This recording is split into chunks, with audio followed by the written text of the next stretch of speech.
добро? Да? Јас мислам дека е време да почнуваме. Претпоставам дека има луѓе тука кои што специјално за промоцијава дојдаа од Битола, да не ги задржуваме предногу, нели да сепак е зима, да не ги фата доцните вечерни часови. Дозволите ми на почетокот да ви посакам добри ден и добро вечер. Јас сум Татјана Димовска-Танасова, уредник во издавачката куќа Арсламина, а вие вечерва присуствувате на промоцијата на дебитантската книга на Андреја Мирчевска, насловена како Девојката што ја наслика смртта. Оваа промоција е дел од деновите на литературата што се случуваат веќе втора недела во книжарската мрежа literatura.mk, а чиј фокус е литература нели од македонски автори. Задоволство ми е што токму мене ми припадна честа да ја уредувам оваа книга и да ја промовирам, бидејќи станува збор за еден од моите омилени жанрови, тоа е психолошки трилер. И особено сум среќна и возбудена затоа што ние кои што се занимаваме со издаваштво, а и читателите знаат дека многу ретко добиваме квалитетни психолошки трилери. Во останатите жанрови има и хиперпродукција и извореден квалитет, меѓутоа тоа не е случај со овој жанр. И она што би сакала да го кажам како куриозитет е дека оваа книга прво ни беше понудена на англиски јазик, јас го зачитав оригиналот, потоа вторката си ја преведе на македонски и попатно не изгуби ништо од квалитетот на четивото што првобитно ни беше понудено. Добро вечер, Андреја, и за вас. Добро дојдовте во Скопје и честитки уште еднаш за книгата и ви посакам уште многу нови изданија. Редот на нештата оди вака: прво наку се представуваме книгата, потоа вторката, па низ скус разговор се обидуваме да опфатиме некои интересни аспекти со цел да вас интригираме да ја прочитате оваа книга. Но пред да почнам со официјалниот дел од промоцијата, би сакала да се заблагодарам на моите колеги од Арсламина, пред се директорката на издавачки сектор Бранка Бугариска, која што нели го препозна квалитетот и потенцијалот на оваа книга, имаше доверба за да ја објавиме. Колешките од маркетинг секторот Наталија, Јана и Александра, кои што ни беа подршка додека ја подготвувавме кампањата, и колегата Јордан, кој што ја погрижи оваа книга да има толку прекрасна корица, подготви тизер и целиот визуелен идентитет што се однесува до нели најавата и официјалното излегување од печат. Еве накусот за што станува збор.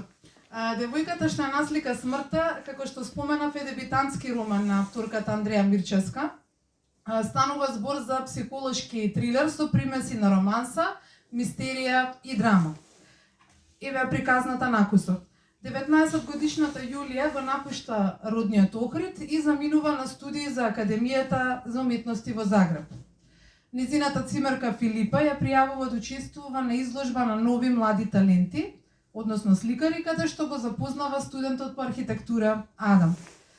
На површина исплевуваат мрачни тајни од комплексното минато на Јулија, што силно ја разнушуваат незината романса која што е во зачеток нели со овој архитект Адам.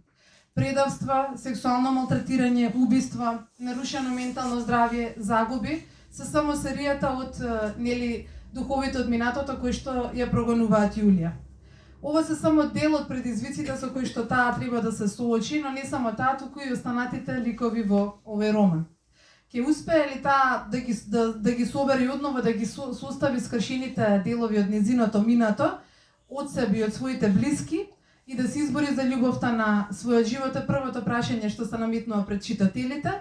И секако кој стои, нели не би било трилер или мистерија, доколку немаме худанет, кој стои зад оваа низа од несрекни настани. Значи ова е кусото представување што се однесува до содржината на романот. И она што би сакала да го потенцирам во контекст на нарацијата на авторката е дека ја следиме низ десетина перспективи. Во овој роман се менуваат перспективите, односно гледните точки на 10 ликови, кои што наизменично се менуваат.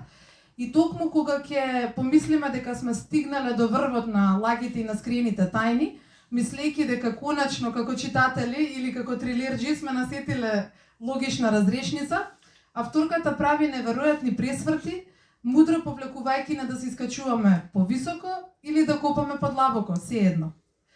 Иако е дебитант на книжевната сцена, Мирчевска мошне вешто ја избегнала замката читателот да се изгуби меѓу толку многу ликови, во постојаното преместување на фокусот во минатото и во иднината, но и обратно, и да западне во патетика, прикажувајќи долга низа несрекни настани. Исто така, имајќи ја предвид и романсата која што нели е централна во овој роман. Напротив, ова е сериозна студија на детално концепирани карактери, ликови со свој дистинктивен глас, кои што имаат внатрешен живот, лични подеми и падови. Откако ќе навлезате подлабоко во романот, не мора ни да го погледнете на насловот на поглавието, односно името на оној кој раскажува, за да препознаете за кого станува збор. Тие нијансирање на ликовите Мирчевска ќе постигнала како сликар на платно. Од тука ја правиме алузијата со насловот на романот Девојката што наслика смртта. Некаде од замајки, некаде додавајки боја, суптилно, лирски и мощни итро, таа создала лепеза ликови кои се еднакви по својата важност и долго ќе ви останат во сеќавање по прочитувањето на овој роман. Клучното прашање што го поставува авторката во овој роман е: може ли да се сака личност каква што е Јулија? Тоа неминовно не води до темата за менталното здравје.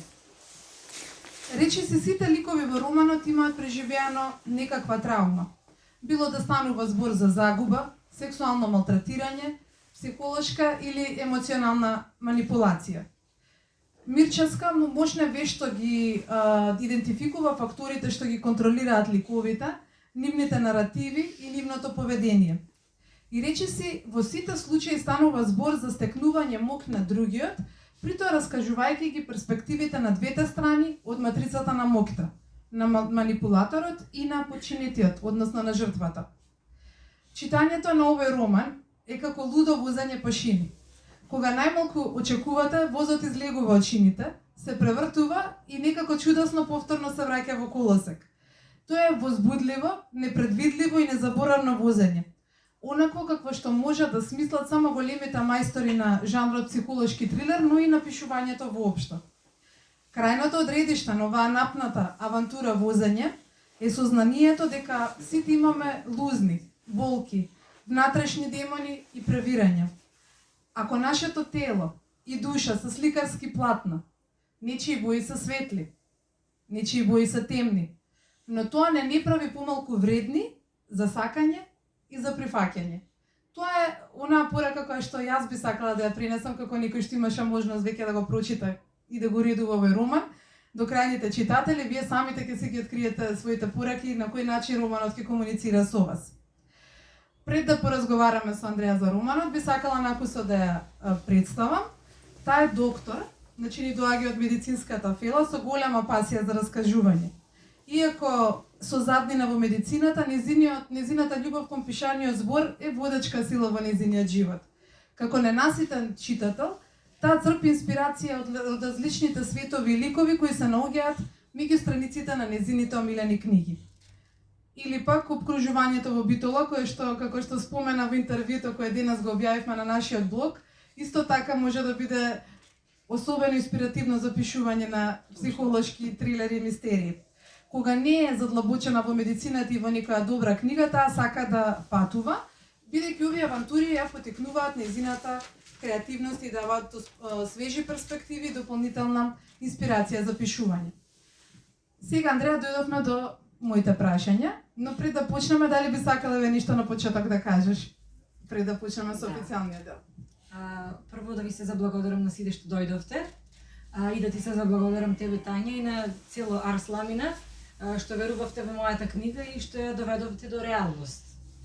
Мислам дека е многу битно за еден автор да најде некој што верува во книгата и во приказната, како што ти веруваше во мојата.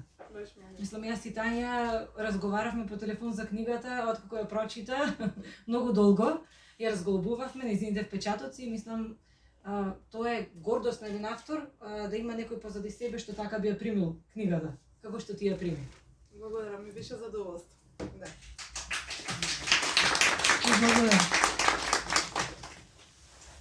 Споменавме неколку пати дека ова е навистина комплексен и возбудлив трилер. Која е заднинската приказна околу романот? Како се случи да се роди овој роман и која беше инспирацијата за една ваква возбудлива и непредвидлива приказна? Додека бев на факултет, јас имам завршена медицина, како што ме представи, а додека бевме на стажот на психијатрија, Мене особено ме интересира животите на пациентите што беа хоспитализирани таму надвор од нивната болест. Првенствено ме интересираше дали некој вистински би можел да сака ваква личност. Сепак тие пациенти, нивната психа е многу расцепкана и е малце тешко вистински да ги сакаш и да ја одделиш таа нивната болест од тоа кои се на вистински. Главниот лик од мојот роман, Јулија, е баш на таква личност, иако сепак таа не сака тоа да се го признае. И книгата настана кога пробав да си го договорам прашањето како би изгледала сродната душа на Јулија. Така настана Адам и така настана нивната приказна. Так. Значи, практично бевте инспирирана од вашата средба со пациенти со сериозни проблеми со менталното здравје. Да. Дали можеме да ги сакаме заради тоа што се, а не заради нивната диагноза, односно да не ги сожалуваме, така? Мислам дека, да речеме, меѓу здрава личност, со здрава психа и личност со, да речеме, не сакам да речем болна, тука расцепкана психа, постои еден зид. И сега од каков материјал тој зид ќе биде направен, многу зависи од конекцијата меѓу овие два ликови. Во овој случај зидот не беше зид, туку беше една бледа линија нацртана меѓу Јулија и Адам, која Адам многу лесно ја пречекори и влезе во целата психопатологија на Јулија. Со тоа што ја пречекори линијата. Оно што го спомена во ведниот, нели во воведот е дека романот жанровски е ситуиран како психолошки трилер со примеси на романса, и драма и мистерија, но оно што е интересно е дека веднаш уште некаде околу 20-та страница на романот чинам, почнува да ни се случува роман во роман.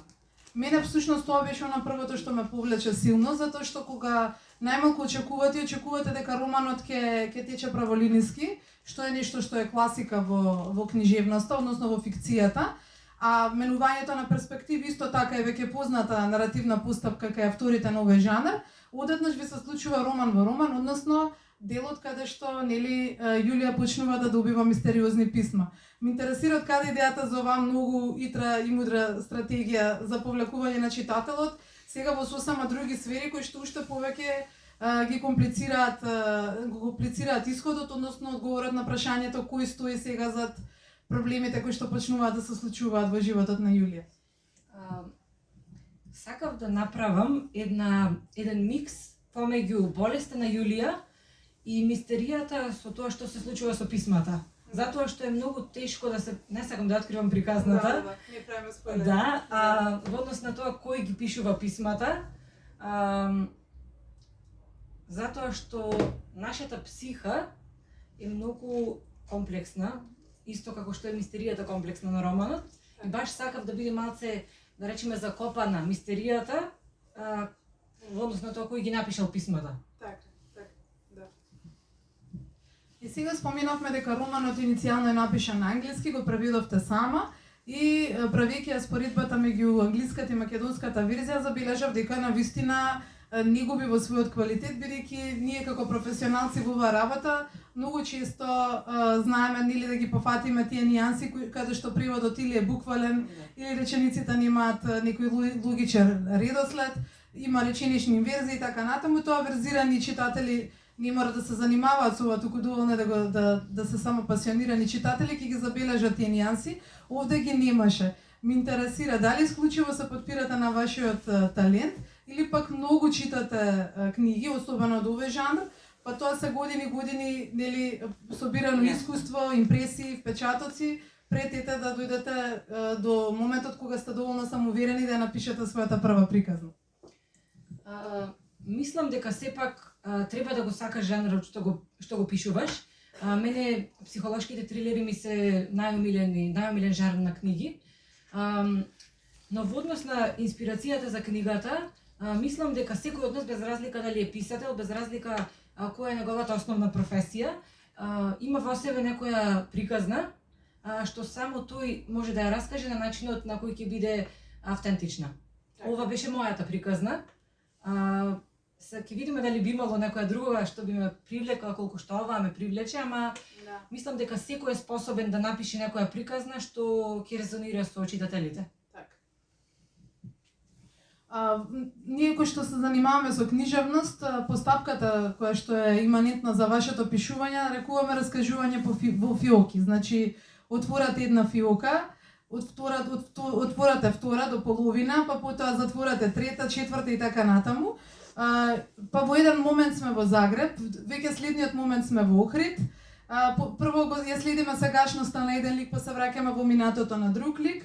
Значи имаме мноштво фиоки кои што се дополу отворени, малку ѕиркаат, некои нели детали од нив или пак воопшто не се отворени.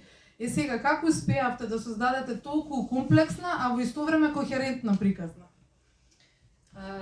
Мислам, според мене тајната би било во тоа колку си ги сакаш ликовите. Јас вистински ги сакав ликовите, да на еден традиционален начин секако дека постојат главни и споредни ликови, но за мене не постоја главни и споредни ликови. Сите без разлика дали тоа станува збор за Јулија, Адам, Владимир, сите ги сметав подеднакво значајни. Траумата е една многу голема тематика во мојата книга. И сите ликови беа некако допредни од траума. И мене ми беше малце неблагодарно некоја приказна да не биде раскажана до крај и нечи глас да не биде слушнат. И мислам дека тоа беше причината зашто успеав така да ги поврзам работите еден со друг. Сите настани да бидат поврзани, затоа што не мислам дека постоеше некој чија приказна не ја афектираше приказната на некој друг. Сепак станува збор за една генерацијска траума, една интрафамилиарна траума, која ги опфаќаше сите. Траумата, например, на Владимир е некако поврзана со траумата на Адам, иако тие два ликови не се ни познаваат еден со друг. И мислам дека тоа допридонесе така кохерентно да дојде приказната во однос на географски и временски размери. Предпоставам дека тука играле големи шеми со стрелки, со поврзувања. Еден огромен камер со многу стрелки, датуми и места. Што морав цело време да ги проверувам дали се вистински, дали се точни. И секако дека за тоа ми помогна ти, кога имаше некоја мала нескладност меѓу настаните, што е многу значајно за овој жанр, затоа што не сме да има некаква, да ја наречем, дупка во приказната, без која би немала смисла. Особено што искусните трилерџи и верзирани читатели веднаш ги пофаќаат тие мали недоследности. Она што е клучно за успехот на ваков тип романи е читателите да ви веруваат. Значи, како што споменавме, да не успеат да пронајдат одредени слабости во приказната, или пак да го предвидат крајот. Значи, голема слабост на трилерите доколку нели се предвидливи. Ова особено се однесува на ликовите и на нивниот психоемоционален профил, бидејќи тука станува збор точно за психолошки профил. Ви помогна ли тоа што доаѓате од областа на медицината? Мислам дека ми помогна најмногу во однос на Јулија, затоа што незината болест, незината диагноза е најдетално опишана. Повеќето од другите ликови не се диагностицирани, никогаш нема ни да дел од нив нема ни да бидат. И ми помогна во однос на Јулија, за да биде автентично, да бидат автентични настаните низ кои таа поминува. Сега кога зборуваме за психоемоционалниот профил на ликовите, во моментов се сетив на уште една роман од жанрот фикција, Повик за спас, од еден од највозбудливите нови гласови на италијанската книжевност Даниеле Менкарели, кој што има многу добра теза. Имено овој роман беше и екранизиран, одеше на платформата Netflix, ако не се лажам, пред 2 години. Токму тоа го проблематизира нормалното. Што ние сметаме дека е нормално, а што дека не, или што дека има некој психолошки проблем, а кои личности се всушност здрави, и колку прифаќањето, кохезијата и соработката всушност може многу да придонесе одредени личности да испливаат од некои моментални психолошки состојби, само доколку се има свест, разбирање или поддршка од околината. Ова како мала дигресија додека ве слушав како зборувате. Јулија на своето платно ја слика смртта. Низините стравови се материализираат, траумите од минатото ја прогонуваат. Со своји демони се борат и другите ликови, Владимир и неговата сестра, цимирката на Џулис Филипа и останатите. Која е идејата со ставањето на комплексни психолошки состојби во фокусот на приказната? Мислам дека основната идеја, иако додека пишував не бев баш многу свесна за тоа, е да се дестигматизира, да се дестигматизираат менталните болести. Не само тие што се толку, да речеме, чести и што се популаризирани во последно време, туку и тие што не се баш прифатени и што луѓето се уште ги гледаат како нешто чудно, нешто несватено, нешто што треба да се плашат. И покрај тоа што, да речеме, во психолошките трилери во овој жанр, менталните болести додаваат до интересноста на приказната. Да. Ова беше мој мал допринос како од мојата професија, како доктор, да се крене свеста за овие болести.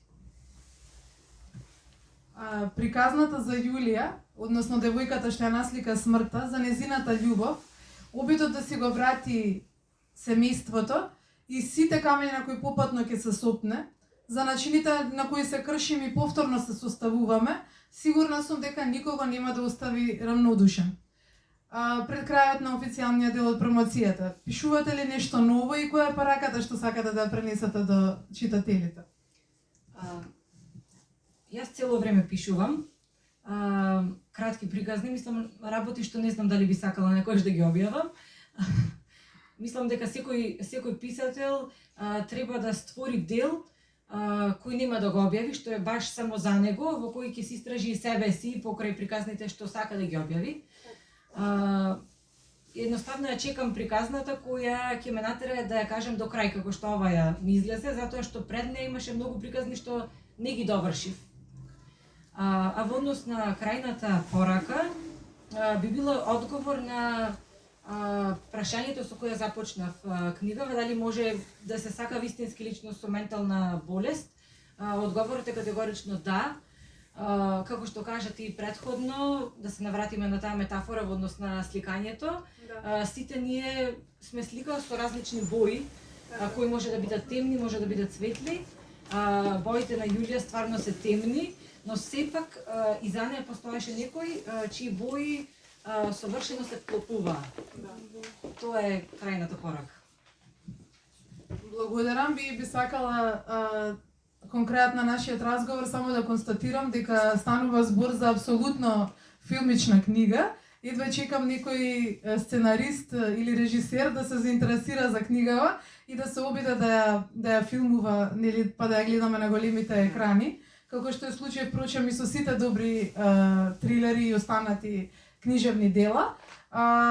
Би сакала сега пред крајот само да прочитам изводок од предговорот од почитуваниот автор Венко Андоновски, еве што тој напише за книгата на Андреја Мирчевска, девојката што ја наслика смртта.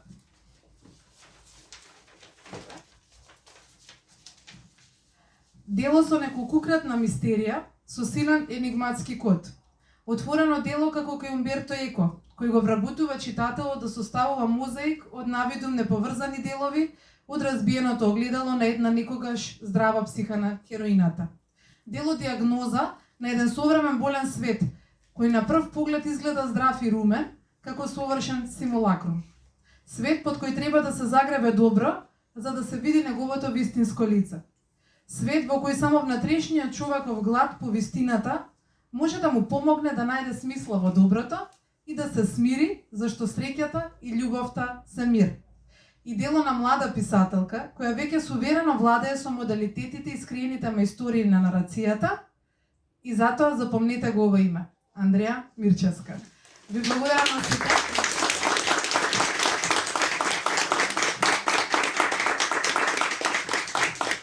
Ви благодарам што одвоивте од вашето драгоцено време, што не почестивте со вашето присуство. Доколку некој сака да праша нешто, Андреја е тука на располагање. Доколку немате прашања, ве поканувам на мал коктел, да си купите примерок од незината книга, да си добиете посвета, да се фотографирате заеднички. Ви благодарам уште еднаш.